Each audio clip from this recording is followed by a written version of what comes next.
Hello दोस्तों, good evening. स्वागत है आप सबका सुकृपा क्लासेज पर। दोस्तों, इस वीडियो में हम लोग आरपीएफ कांस्टेबल व एसआई एग्जाम 2024 के आज शिफ्ट में पूछे जा सकने वाले most important GK GS miscellaneous और करंट के प्रश्नों को सॉल्व करेंगे।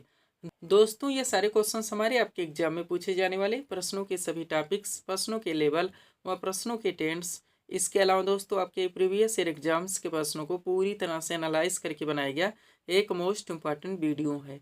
तो दोस्तों, आप लोग इन्हें कॉन्सेंट्रेट होकर सॉल्व करें। क्वेश्चंस कम सॉल्व होने पर पुनः प्रश्नों का रिवीजन करें, ताकि आरपीएफ कांस्टेबल व एसआई एग्जाम 2024 में आप लोग जीके जीएस मिसलेनियस व करंट के टॉपिक से अच्छा स्कोर कर सकें। ध्यान रखें दोस्तों, आपके एग्जाम में आपका पूरा जीके यानी कि हिस्ट्री, पॉलिटी, जियोग्राफी, इकोनॉमिक्स, पूरा आपका मिसलेनियस यानी विविध का चैप्टर, पूरा आपका जीएस यानी कि जनरल साइंस और करंट अफेयर्स, इन सभी टॉपिक्स का अच्छा खासा वेटेज है। पूरे 50 क्वेश्चंस आपके इन सभी टॉपिक से पूछे जाएंगे। तो चलिए दोस्तों, ज़्यादा समय न लेते हुए हम लोग इन सभी मोस्ट इंपोर्टेंट प्रश्नों को सॉल्व करना शुरू करते हैं। दोस्तों, क्वेश्चन से स्टार्ट करेंगे हम लोग करंट के टॉपिक से। सबसे पहले हम लोग करंट को कवर करेंगे, पुनः इसी वीडियोस में अन्य टॉपिक्स को कंप्लीट करेंगे। क्वेश्चन क्या दोस्तों हमारा, 71वीं मिस वर्ल्ड 2024 का खिताब किसने जीता। रिसेंटली करंट से मोस्ट इंपोर्टेंट क्वेश्चन है दोस्तों, बिल्कुल आपके ट्रेंड में है, आपके लेवल में है। क्वेश्चन है हमारा, 71वीं मिस वर्ल्ड 2024 का खिताब किसने जीता। करेक्ट आंसर होगा क्रिस्टीना पिस्कोवा ने। अब चूंकि दोस्तों करंट से हमारा क्वेश्चन आया हुआ, तो इस टॉपिक से जितने भी क्वेश्चंस बनते हैं अधिकांश प्रश्नों को हम लोग यहीं पे कवर करेंगे। यही हमारे प्रिपरेशन की स्ट्रेटजी है दोस्तों, कि जिस भी टॉपिक्स को हम लोग उठाएंगे उस टॉपिक्स के अधिकांश प्रश्नों को पूरे एक्स्ट्रा फैक्ट के साथ वहीं पे कवर करेंगे। ध्यान दीजिएगा दोस्तों, आप लोग सारे क्वेश्चन सिलेक्ट रखे गए हैं। पहला क्वेश्चन है हमारा, जून 2024 में लगातार दूसरी बार लोकसभा के अध्यक्ष के रूप में किसे चुना गया। करेक्ट आंसर होगा ओम बिरला को। आपके हर टॉपिक से दोस्तों यहाँ पे सुपर क्वेश्चंस लगाए गए हैं, आप लोग सभी प्रश्नों को पूरी तरह से रिवाइज जरूर करेंगे। नेक्स्ट, जून 2024 में किसे भारतीय सेना के अगले उप प्रमुख के रूप में नियुक्त किया गया है। करेक्ट आंसर होगा एनएस राजा सुब्रह्मण्य को। नेक्स्ट, हाल ही में तेलंगाना स्थापना दिवस यानी कि तेलंगाना फाउंडेशन डे 2024 कब मनाया गया है। करेक्ट आंसर होगा 2 जून को। अगला क्वेश्चन है हमारा, जून 2024 में किसे तंबाकू नियंत्रण के लिए ब्रांड एम्बेसडर के रूप में नियुक्त किया गया है दोस्तों, तो पीवी सिंधु है। पूरी तरह से आप प्रिपेयर रखेंगे। नेक्स्ट, भारत के लोकसभा चुनाव 2024 में कितने करोड़ लोगों ने मतदान देकर विश्व रिकॉर्ड बनाया है। करेक्ट आंसर होगा 64.2 करोड़ लोगों ने।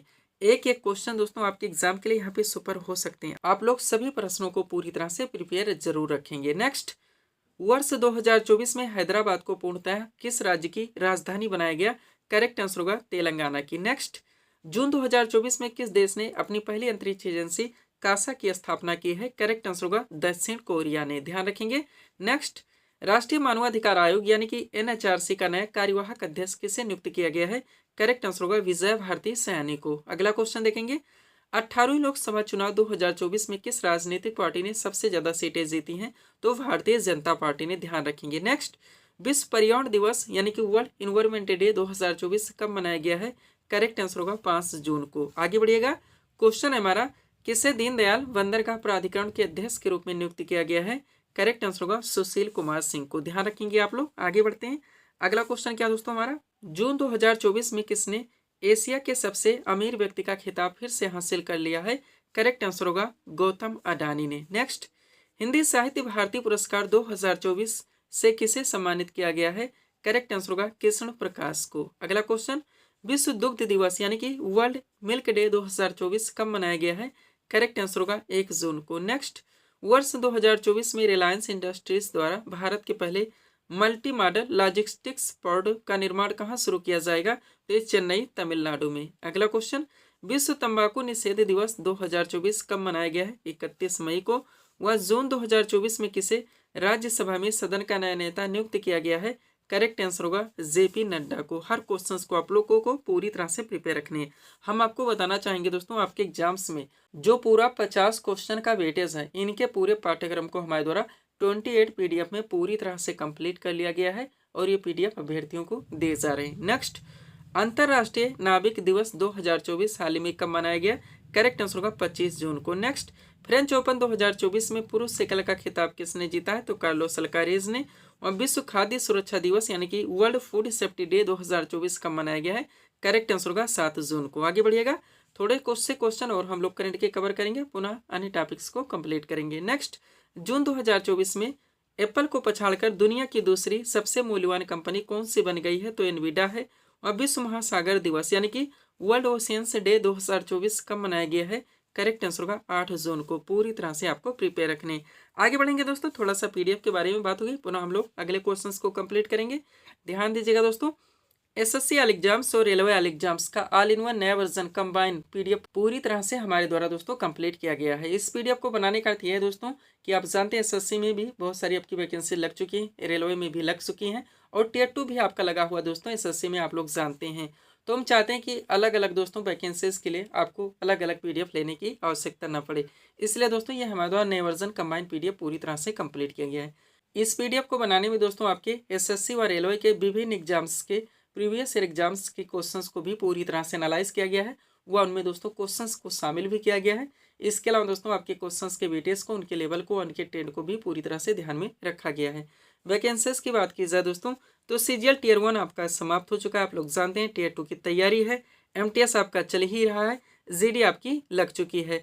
आरपीएफ कांस्टेबल एसआई रेलवे में दोस्तों आपका एग्जाम डेट आ ही चुका है, आप लोग जानते हैं। एलपीएस के अलावा टेक्नीशियन है, टीपीसी है, ग्रुप डी है।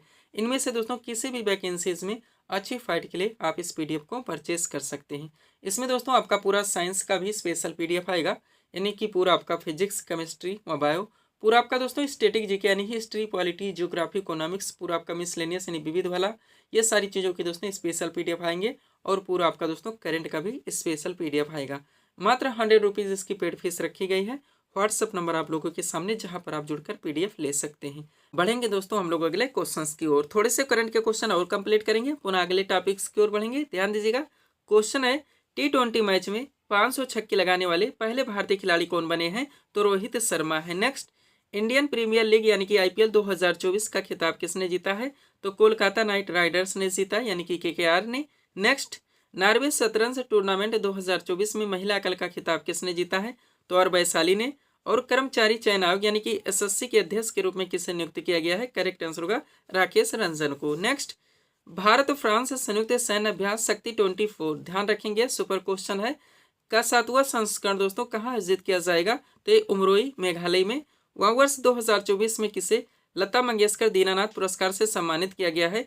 तो टोटल 2 लोगों को किया गया है, ध्यान रखेंगे। एक है रणदीप हुड्डा और एक है दोस्तों अमिताभ बच्चन, ध्यान रखेंगे आप लोग।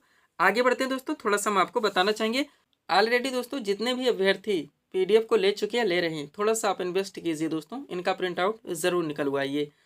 आप जानते हैं प्रिंट आउट निकलवाने से एक अच्छी खासी सीट बन जाएगी, आप अच्छे से उसको दोस्तों पढ़ सकते हैं, वह अंडरलाइन लगा के रिवाइज कर सकते हैं। और आप इतना कर लेते हैं दोस्तों, यकीन कीजिएगा कम से कम समय में बिना इधर उधर भटके आप लोगों की प्रिपरेशन अच्छे खासे ढंग से क्लियर हो जाएगी। बढ़ेंगे अगले क्वेश्चन की ओर। क्या हमारा क्वेश्चन, वर्ष 2024 में आईसीसी T20 विश्व कप का ब्रांड एम्बेसडर किससे नियुक्त किया गया है? तो उसेन बोल्ट को और युवराज सिंह को, दोनों ध्यान रखेंगे।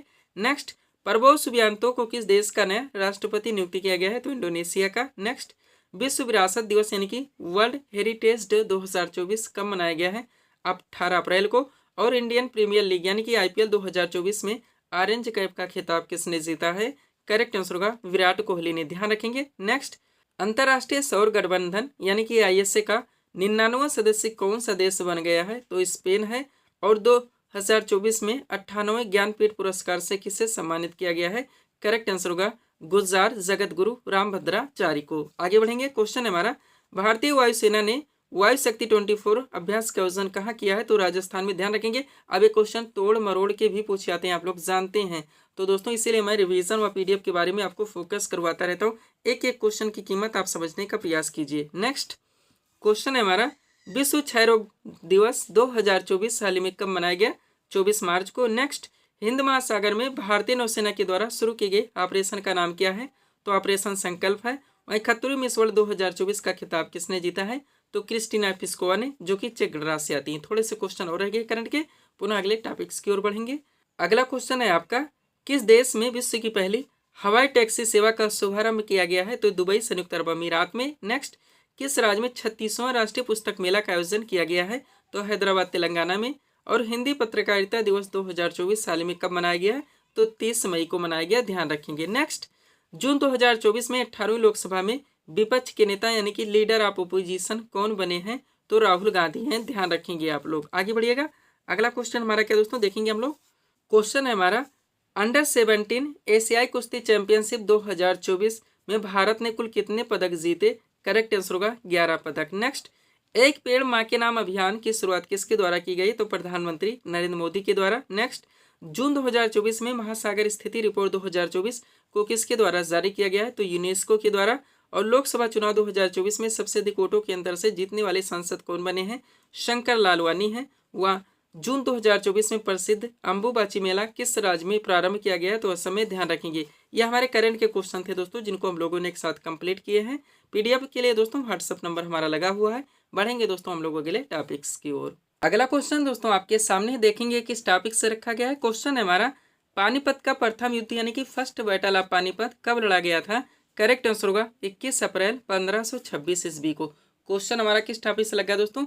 हिस्ट्री से आवा जितने भी महत्वपूर्ण ऐतिहासिक युद्ध हैं, आप लोग जानते हैं दोस्तों, आपके एग्जाम में ऑलरेडी यहाँ से क्वेश्चंस बनते हैं, तो सब कुछ पूरी तरह से कलेक्ट करके, यानी कि जितने भी ऐतिहासिक युद्ध हुए हैं, जितने भी फैक्ट वहाँ से निकलते हैं, जितने भी क्वेश्चंस बन सकते हैं, सब कुछ पूरी तरह से कलेक्ट करके A to Z सीट आपके सामने लगा दी गई है। अगर इस सीट को आप अच्छे से प्रिपेयर रखते हैं, इस टॉपिक से कोई भी क्वेश्चन आपके एग्जाम में किसी भी टेंट से पूछे जाते हैं, ना क्वेश्चन आपसे मिस होंगे और ना ही क्वेश्चन आपसे गलत होंगे। तो चलिए दोस्तों इस मोस्ट इम्पोर्टेंट टॉपिक्स को हम लोग पूरी तरह से कंप्लीट करना शुरू करते हैं। क्वेश्चन था हमारा पानीपत का प्रथम युद्ध यानी कि फर्स्ट बैटल ऑफ पानीपत कब लड़ा गया था। करेक्ट आंसर होगा 21 अप्रैल 1526 ईस्वी को। अब देखिएगा दोस्तों इंपॉर्टेंट पॉइंट्स के जरिए हम महत्वपूर्ण ऐतिहासिक युद्ध को पूरी तरह से कंप्लीट करेंगे। दोस्तों आपको 3 चीजें यहाँ पे ध्यान रखनी है। युद्ध ये कब हुए थे, किनके बीच में हुए थे, किनकी जीत हुई थी व किनकी हार हुई थी, यही आपको अपडेट करके चलने हैं। चलिए शुरू करते हैं। सबसे पहले बात की जाए दोस्तों पानीपत की पहली लड़ाई, 3 लड़ाइयाँ हुई थी, आप लोग जानते हैं, उनको आप लोग क्रम से कवर कीजिएगा। चलिए शुरू करते हैं। पानीपत की पहली लड़ाई की बात की जाए दोस्तों तो 21 अप्रैल 1526, डेट जरूर ध्यान रखेंगे, जहाँ पे हम मेंशन करते हैं आप प्रिपेयर रहिए। क्वेश्चन ऑलरेडी बनते हैं इसलिए हमारे द्वारा मेंशन किया जाता है। हम चाहते हैं कम से कम हम आपको फैक्ट दें, लेकिन जो आपके एग्जाम के लिए हो सकते हैं दोस्तों उनको हम इग्नोर नहीं कर सकते, यानी मिस नहीं कर सकता। तो 21 अप्रैल 1526 को दिल्ली के सुल्तान इब्राहिम लोदी और बाबर के बीच में युद्ध लड़ा गया। इस युद्ध में बाबर की सेना ने इब्राहिम लोदी को पराजित कर दिया। इस प्रकार पानीपत की पहली लड़ाई ने भारत में बहलोल लोदी द्वारा स्थापित लोदी वंश को पूरी तरह से समाप्त कर दिया। पूरी तरह से आप क्लियर रहेंगे। नेक्स्ट, पानीपत की दूसरी लड़ाई की बात की जाए दोस्तों तो यह 5 नवंबर 1556 को दिल्ली से उत्तर भारत पर शासन करने वाले हिंदू राजा सम्राट हेमचंद विक्रमादित्य, जिन्हें लोकप्रिय रूप से हेमू कहा जाता था, की सेना और अकबर की सेना के बीच में लड़ा गया, यानी अकबर और हेमू के बीच में हुई थी 5 नवंबर 1556 को। इस युद्ध में दोस्तों अकबर ने हेमू को पराजित कर दिया था, ध्यान रखेंगे आप लोग। तो पानीपत का प्रथम युद्ध, द्वितीय युद्ध आपका क्लियर हो चुका है। पानीपत का तृतीय युद्ध आप लोग देख लीजिए।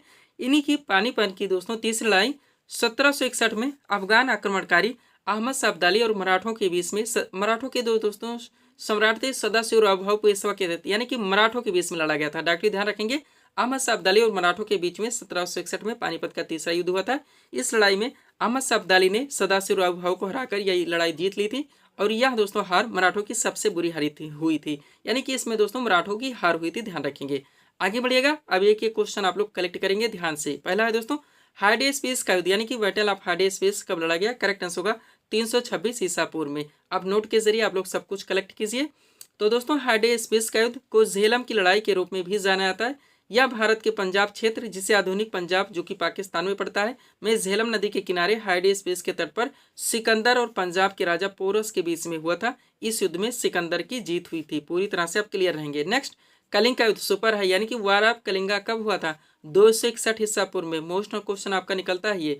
अब नोट देखिए, यह युद्ध मौर्य सम्राट अशोक और राजा आनंद पद्मनाभन के बीच में लड़ा गया था। इस युद्ध में मौर्य सम्राट अशोक की विजय हुई थी। पूरी तरह से आपको क्लियर रहने हैं। आगे बढ़िएगा। अगला आपका क्या दोस्तों त्राइन का युद्ध आप लोग देखिएगा, यानी फर्स्ट बैटल ऑफ त्राइन कब लड़ा गया। 1191 में। ध्यान रखेंगे त्राइन में भी 3 युद्ध हुए थे, आप लोग जानते हैं, क्रम से देखिएगा।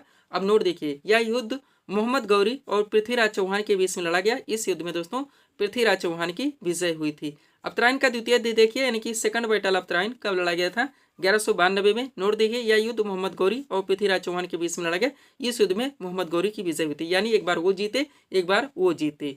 आइएगा त्राइन का तीसरा युद्ध देखते हैं। थर्ड बैटल ऑफ त्राइन कब हुआ था तो 1215 ईस्वी में। हम नोट देखिए, यह युद्ध इल्तुतमिश और यलदुद याकूब बादशाह के बीच में लड़ा गया था। इस युद्ध में इल्तुतमिश ने विजय प्राप्त की थी। पूरी तरह से आपको क्लियर रहने। नेक्स्ट, अगला है आपका चंदावर का युद्ध यानी कि बैटल ऑफ चंदावर कब लड़ा गया? करेक्ट आंसर होगा 1194 में। अब नोट देखिए, यह युद्ध मोहम्मद गौरी और कन्नौज के राजा जयचंद के बीच में लड़ा गया। इस युद्ध में मोहम्मद गौरी ने विजय प्राप्त की थी। पूरी तरह से आप क्लियर रहेंगे। जो भी टॉपिक्स हमारे द्वारा उठाए जाते हैं दोस्तों, उनको वहीं पे पूरी तरह से कंप्लीट कर लिया जाता है। वो हर टॉपिक्स आपके पाठ्यक्रम को पूरी तरह से प्रिपेयर करके दोस्तों आपका PDF 100% रेडी कर दिया गया है, जो कि अभ्यर्थियों को दिया जा रहा है। नेक्स्ट खानवा के युद्ध देखेंगे यानी कि बैटल ऑफ खानवा कब लड़ा गया था? करेक्ट आंसर होगा 16 मार्च 1527 ईस्वी को। अब नोट देखिए, यह युद्ध बाबर और मेवाड़ के राजा राणा सांगा के बीच में लड़ा गया था। इस युद्ध में बाबर ने विजय प्राप्त की थी। नेक्स्ट घाघरा का युद्ध देखिए यानी बैटल ऑफ घाघरा कब लड़ा गया? तो 6 मई 1529 ईस्वी को। अब नोट देखिए, यह युद्ध बाबर और महमूद लोदी के बीच में लड़ा गया था। इस युद्ध में बाबर की विजय हुई थी। नेक्स्ट चौसा के युद्ध देखेंगे यानी बैटल ऑफ चौसा कब लड़ा गया था? तो 26 जून 1539 ईस्वी को। अब नोट देखिए, यह युद्ध शेरशाह सूरी और हुमायूं के बीच में लड़ा गया था। इस युद्ध में शेरशाह सूरी की विजय हुई थी। पूरी तरह से आपको प्रिपेयर रहने। आगे बढ़िएगा। अगला है आपका दोस्तों कन्नौज या बिलग्राम का युद्ध यानी कि बैटल ऑफ कन्नौज या बिलग्राम कब लड़ा गया था? तो 1540 ईस्वी में। यह युद्ध शेरशाह सूरी और हुमायूं के बीच में लड़ा गया था। इस युद्ध में शेरशाह सूरी ने विजय प्राप्त की थी। नेक्स्ट हल्दी घाटी का युद्ध देखिए यानी कि बैटल ऑफ हल्दी घाटी कब लड़ा गया? तो 18 जून 1576 ईस्वी को। अब नोट देखिए, यह युद्ध अकबर और राणा सांगा के बीच में लड़ा गया था। इस युद्ध में अकबर की विजय हुई थी। नेक्स्ट प्लासी का युद्ध आपका सुपर यानी बैटल ऑफ प्लासी कब लड़ा गया था?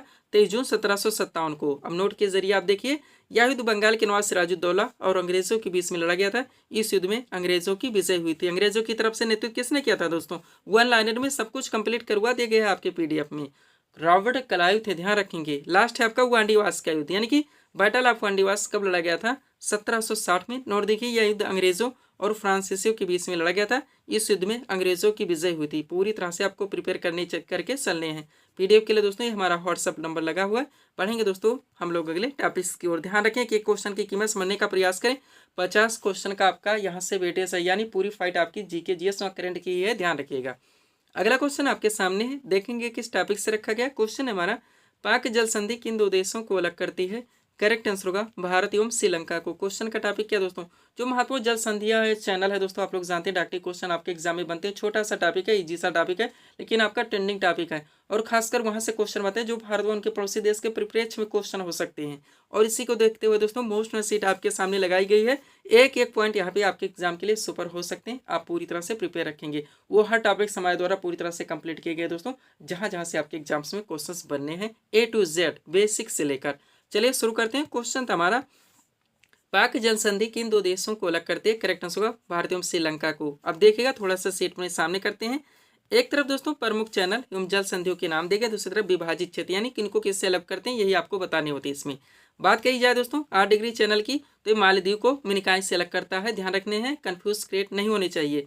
9 डिग्री चैनल दोस्तों मिनिकॉय को लक्षद्वीप से अलग करता है। 6 डिग्री चैनल दोस्तों ये ग्रेट निकोबार को सुमात्रा से अलग करता है। अब 10 डिग्री चैनल मोस्ट इंपॉर्टेंट है, ध्यान दीजिएगा।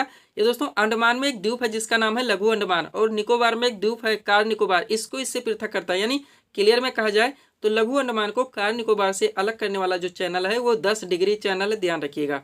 ग्रेट चैनल की बात की जाए तो इंदिरा पॉइंट को दोस्तों इंडोनेशिया से अलग करता है। पाक जल संधि की बात की जाए तो ये भारत को श्रीलंका से अलग करती है। और कोको चैनल दोस्तों ये अंडमान को कोको द्वीप जो कि म्यांमार में पड़ता है, इसको इससे अलग करता है। ध्यान रखेंगे आप लोग। बढ़ेंगे दोस्तों हम लोग अगले टॉपिक्स की ओर। अगला क्वेश्चन आपके सामने है, देखेंगे किस टॉपिक से रखा गया। क्वेश्चन है हमारा, नेपाल की सीमा भारत के कुल कितने राज्यों को स्पर्श करती है? करेक्ट आंसर होगा 5 राज्यों को। क्वेश्चन का टॉपिक क्या है? भारत एवं उनके पड़ोसी देश। बहुत सारे ट्रेंड से दोस्तों अलग अलग माध्यम से यहाँ से आपके एग्जाम से ऑलरेडी क्वेश्चंस बनते रहते हैं। बहुत सारे क्वेश्चन को कलेक्ट करके दोस्तों बेसिक से लेकर यानी A to Z पूरी तरह से कंप्लीट करके सीट आपके सामने लगी हुई है। अगर इस सीट को आप अच्छे से प्रिपेयर रखते हैं, बहुत सारे क्वेश्चंस दोस्तों आपके भारत एवं उनके पड़ोसी देश जो ज्योग्राफी ऑफ इंडिया का टॉपिक है, यहाँ से दोस्तों आपका पूरी तरह से क्लियर रहेगा। चलिए शुरू करते हैं हम लोग। क्वेश्चन था हमारा, नेपाल की सीमा भारत के कुल कितने राज्यों को स्पर्श करती है? करेक्ट आंसर होगा 5 राज्यों को। अब ध्यान दीजिएगा दोस्तों, थोड़ा सा सीट अपने सामने करते हैं। टॉपिक आपका है भारत एवं उनके पड़ोसी देश। चलिए बेसिक से शुरू कीजिए। पहला पॉइंट है, भारत एशिया महाद्वीप में स्थित है। क्लियर। नेक्स्ट, भारत के कुल 9 पड़ोसी देश हैं जिसमें 7 देश स्थलीय सीमा से जुड़े हैं और 2 देश जलीय सीमा से जुड़े हैं। अब 7 स्थलीय सीमा से जुड़े होने वाले दोस्तों भारत के पड़ोसी देश देखेंगे तो पाकिस्तान है, अफगानिस्तान है, चीन है, नेपाल है, भूटान है, म्यांमार है, बांग्लादेश।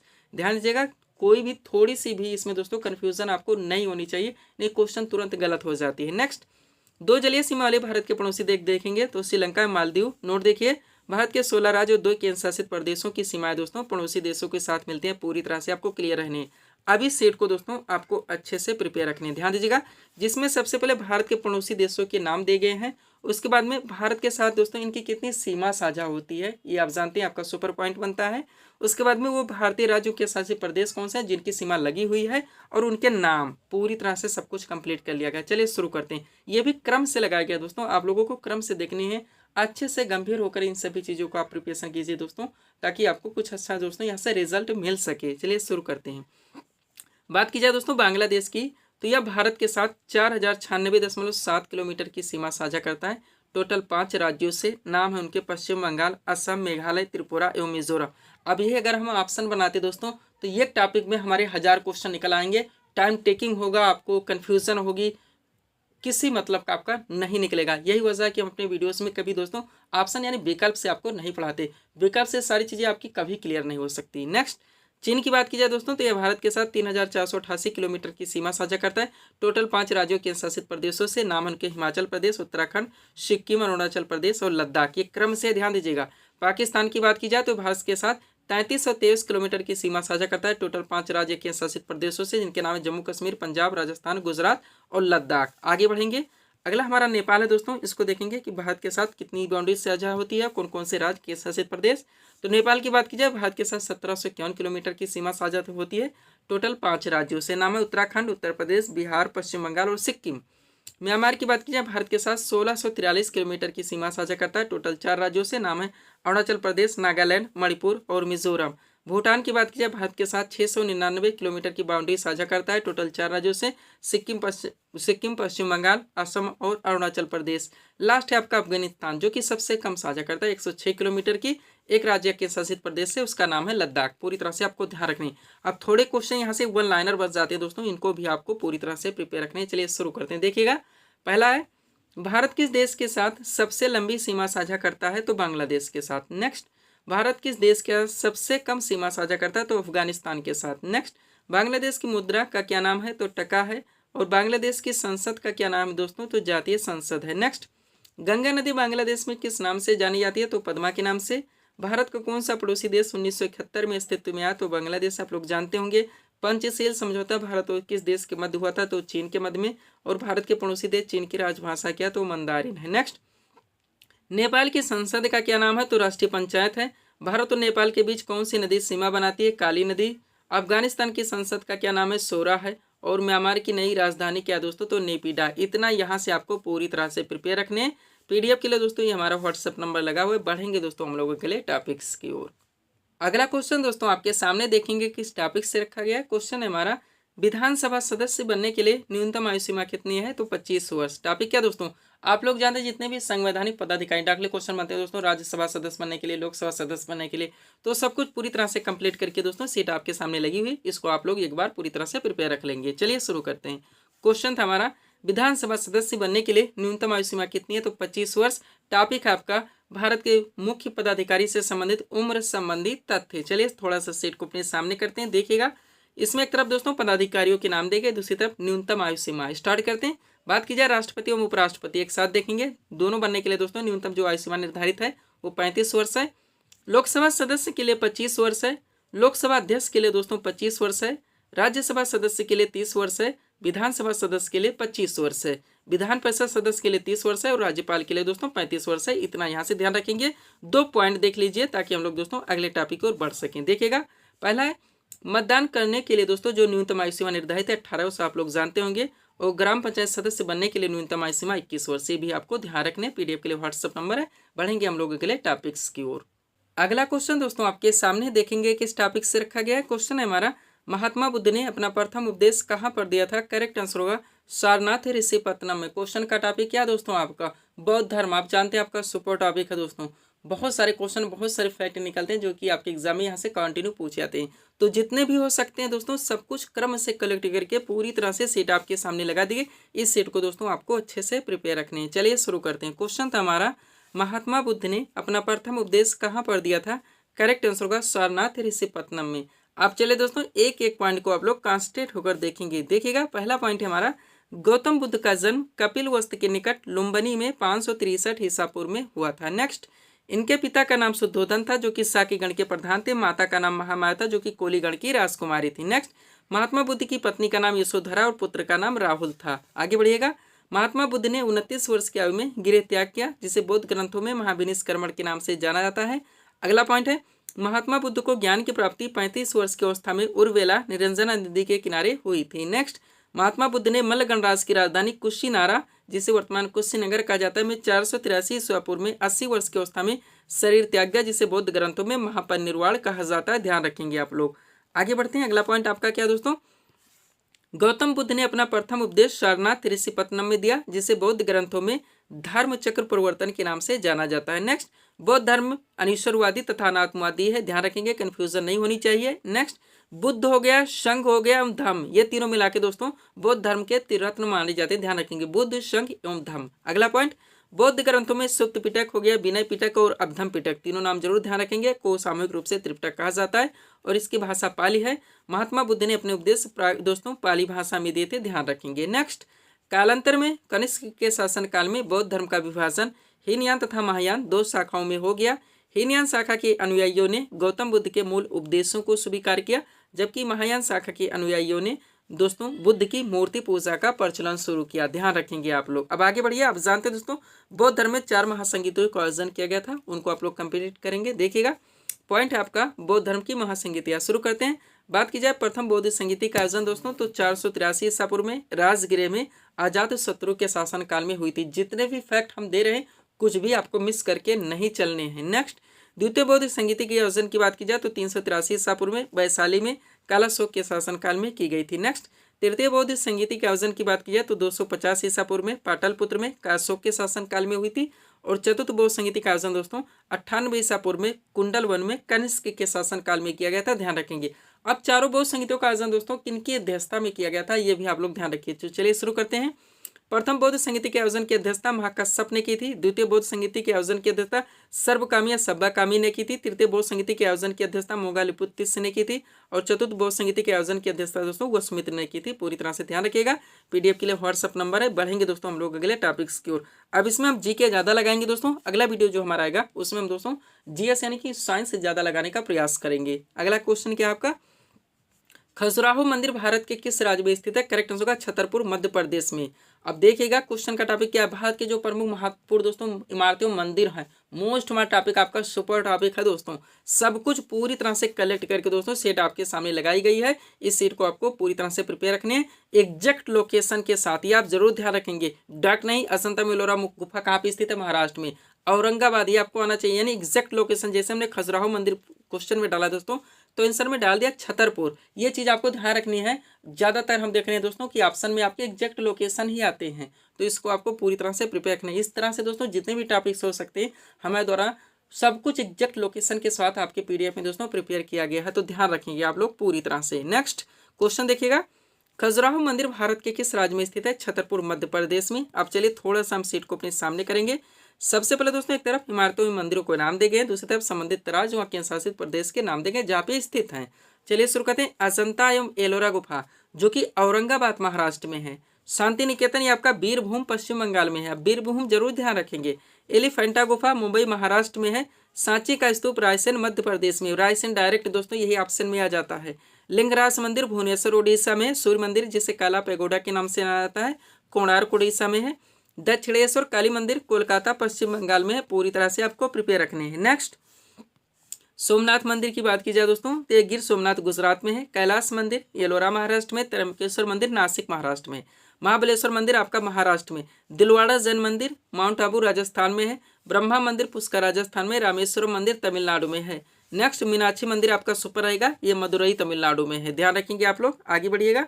अगला हमारा क्या दोस्तों, बृहदेश्वर मंदिर आपका सुपर क्वेश्चन बनता है, ये तंजावुर तमिलनाडु में। नटराज मंदिर चिदम्बरम तमिलनाडु में। ध्यान रखेंगे। वेंकटेश्वर मंदिर तिरुपति आंध्र प्रदेश में। जगन्नाथ मंदिर पुरी ओडिशा में है। आगे बढ़िएगा। वैष्णो देवी मंदिर आप लोग जानते हैं जम्मू कश्मीर में। खजुराहो मंदिर छतरपुर मध्य प्रदेश में। इतना यहाँ से आपको पूरी तरह से प्रिपेयर रखने। पीडीएफ के बारे में ऑलरेडी हम आपको सब कुछ बता चुके हैं दोस्तों। बढ़ेंगे हम लोग अगले टॉपिक्स की ओर। अगला क्वेश्चन आपके सामने देखेंगे किस टॉपिक से रखा गया। क्वेश्चन है हमारा, कार्बेट राष्ट्रीय उद्यान भारत के किस राज्य में स्थित है? करेक्ट आंसर होगा नैनीताल उत्तराखंड में। अब यहाँ पे भी आपको एग्जैक्ट लोकेशन ध्यान रखने। ये ऐसे टॉपिक्स हैं दोस्तों यहाँ से क्वेश्चन जब आपके पूछे जाते हैं तो डायरेक्ट दोस्तों ज़्यादा से ज़्यादा क्वेश्चन में आपके एग्जैक्ट लोकेशन दिए जाते हैं। जैसे कार्बेट राष्ट्रीय उद्यान कहाँ पर स्थित है, आपके ऑप्शन में नैनीताल आएगा। अब आप उत्तराखंड जानते हैं तो बात नहीं बनेगी अगर आप दोस्तों सब कुछ अच्छे से प्रिपेयर नहीं रखते हैं। तो टॉपिक क्या है, भारत के जितने भी राष्ट्रीय पार्क हैं, राष्ट्रीय उद्यान है या वन्यजीव अभ्यारण्य है, पूरी तरह से सब कुछ कलेक्ट करके सीट आपके सामने लगी हुई है। आपको इसको अच्छे से प्रिपेयर रखनी है। चलिए शुरू करते हैं। क्वेश्चन था हमारा, कार्बेट राष्ट्रीय उद्यान भारत के किस राज्य में स्थित है? करेक्ट आंसर होगा नैनीताल उत्तराखंड में।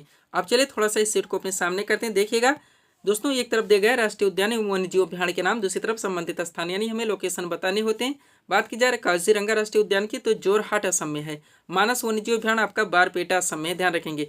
हजारीबाग राष्ट्रीय पार्क आपका हजारीबाग झारखंड में है। बेतला राष्ट्रीय पार्क पलामू झारखंड में है।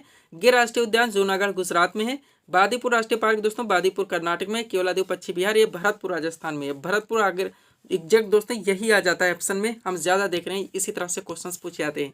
सरिस्का वन्यजीव अभ्यारण्य अलवर राजस्थान में। दचिका वन्यजीव अभ्यारण्य आपका श्रीनगर जम्मू कश्मीर में है। कान्हा राष्ट्रीय उद्यान बालाघाट मध्य प्रदेश में। सिमलीपाल राष्ट्रीय उद्यान दोस्तों मयूरभंज उड़ीसा में है। दुधवा राष्ट्रीय उद्यान लखीमपुर खीरी उत्तर प्रदेश में। कार्बेट राष्ट्रीय उद्यान नैनीताल उत्तराखंड में है।